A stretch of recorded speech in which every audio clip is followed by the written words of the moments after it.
সিরাজগঞ্জের রতনকান্দি ইউনিয়নের শ্যামপুর ইসলামিয়া দাখিল মাদ্রাসায় মহান শহীদ দিবসে জাতীয় পতাকা অর্ধনমিতভাবে উত্তোলন না করা এবং শহীদ মিনারে শ্রদ্ধা নিবেদন না করার অভিযোগ উঠেছে শিক্ষক আশরাফুলের বিরুদ্ধে।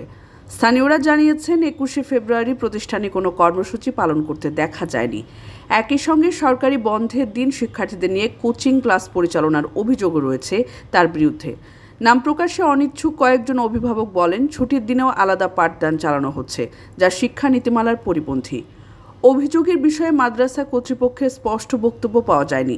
উপজেলা শিক্ষা প্রশাসনের দায়িত্বশীল কর্মকর্তারা জানিয়েছেন, লিখিত অভিযোগ পেলে তদন্ত করে প্রয়োজনীয় ব্যবস্থা নেওয়া হবে। এ ঘটনায় এলাকায় ক্ষোভ বিরাজ করছে। স্থানীয়রা দ্রুত তদন্ত সাপেক্ষে দায়ীদের জবাবদিহির আওতায় আনার দাবি জানিয়েছেন। ডেস্ক নিউজ, অগ্রযাত্রা প্রতিদিন। অগ্রযাত্রা প্রতিদিন, নির্ভীক প্রত্যয়ে উজ্জীবিত।